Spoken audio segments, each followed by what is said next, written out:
Where were you in 1994? Perhaps you were not born yet, or maybe you were a kid like me obsessed with Disney movies, specifically The Lion King. I'm surrounded by idiots. Maybe you were a little older and enjoying movies like Pulp Fiction, Forrest Gump, or Ace Ventura. Alrighty then. But this is a video about music, so let's see what the year had in store. Welcome to the unsleever. Today we're taking it all the way back to 1994 and celebrating some albums that are turning 30 this year. I didn't listen to any of these albums at the time of release because I was busy listening to kids stuff like Bum Bum Cheap and Shusha. Funny enough, the first piece of physical music I ever owned was Shusha 3, but I don't know where that ended up. But maybe I should get it into my collection. And if you like these types of videos, you can watch the one I did about iconic albums of 1998. But now, let's dive back into 1994.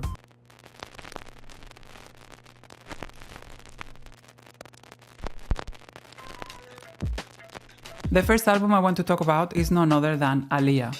Baby Girl's Age Ain't Nothing But a Number became a huge hit thanks in part to the lead single Back and Forth. The album sold 6 million copies worldwide and it left us with one of Aaliyah's classics, the cover of At Your Best You Are Loved. And as a huge fan of Aaliyah, this album feels bittersweet, mainly because of that man lurking in the back. But despite some questionable lyrics for such a young artist, her voice and unique style shine through in every track. What I have here is the reissue that came out in 2014 and the packaging is quite simple with credits on the back cover and no inserts. The sound is amazing though, it's very warm with punchy lows and clear vocals. A really lovely pressing. My favorite tracks are At Your Best, The Thing I Like, Back and Forth, I'm Down and Young Nation. Another important debut in 1994 was the vocal bible, Brandy. I remember seeing this in 1997 at a store, but I didn't know who she was until I became a fan of her with Never Say Never in 1998. However, I was really attracted to the cover because it's very minimal and classy. The album drew comparisons with Aaliyah, who came out 4 months before, but to be honest, I don't get it, they're completely different. But this just shows how hard it was for two teenage black girls to just do their thing without being compared to each other. Unfortunately, this is still a problem we have with female artists being pit against each other all the time. Despite all of that, it still sold 6 million copies worldwide, and it includes classics such as I Wanna Be Down and Baby. This is the reissue from 2017, and again, very simple packaging, but this one includes a double-sided insert with credits. I think it has good dynamics, but there is a bit of noise in my copy. I especially noticed it on Moving On. I think this album could do with a remaster. My favorite songs are I Wanna Be Down, Baby, Sunny Day, Moving On, and Best Friend.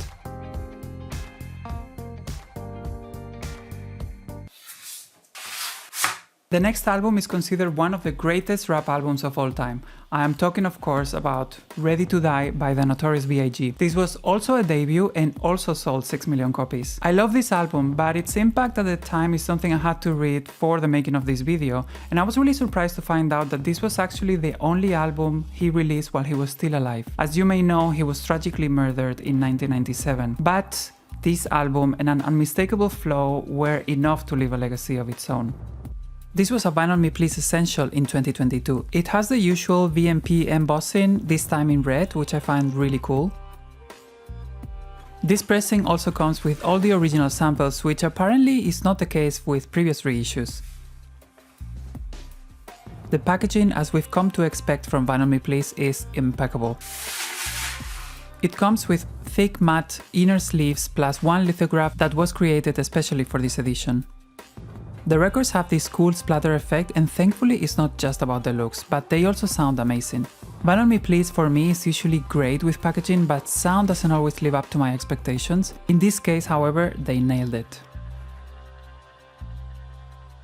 My favorite tracks are Warning, One More Chance, Juicy, Everyday Struggle, and Big Papa. For the next debut album, we have to travel to Bristol in the UK. Portishead's Dummy was critically acclaimed and it earned the band the prestigious Mercury Prize in 1995. It's hard to define this album with just one genre, despite being credited for popularizing trip-hop. But there's more to this album as it experiments with other genres such as blues, ambient, and funk. This is also a very important album because it introduced us to the wonderful voice that is Beth Gibbons. And I'm actually seeing her live for the first time this year, so I'm very excited about that. I am a bit confused about exactly when this edition came out, as this album has been repressed many times with minor differences. I guess this is the 2017 edition, as that's around the time I got it. This version comes with an inner printed sleeve, which in some editions comes as a gatefold. The sound is pretty good and very well balanced. My favorite tracks are Wandering Star, Numb, Roads, Biscuit, and Glory Box. Okay, I have one more debut album on my list. That is Spain's greatest vocalist, Mónica Naranjo. This album has a very particular story because it was not supported by the label in Spain. So when Sony Music Mexico offered her to promote it there, she packed her bags and left. And it became a huge hit, selling 1 million copies in Mexico alone and leaving some classic hits such as El Amor Coloca, Óyeme, or Sola. This album was completely unknown in Spain until 1997 when she released her second very successful album, Palabra de Mujer. But I did listen to her because my mom had it and she used to play it sometimes. I did not pay attention to it until I became a fan of hers in 1997. Even though it doesn't look like it, this is actually a picture disc. I'm so glad they went for fully printed cover and inner sleeves. Usually picture discs come with flimsy PVC sleeves that I personally hate.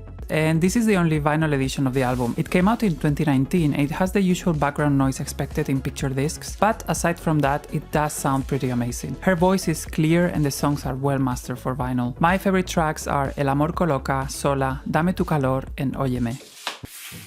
Moving on to sophomore albums, the year left us with a Stone Cold classic in TLC's CrazySexyCool.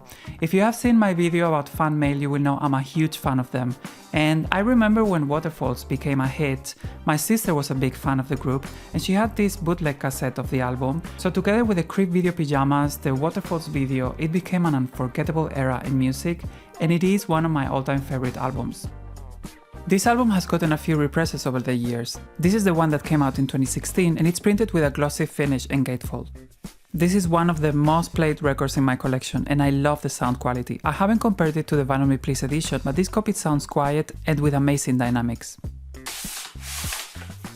My favorite songs change all the time, but at the moment they would be Creep, Case of the Fake People, Let's Do It Again, Switch, and Something Wicked This Way Comes.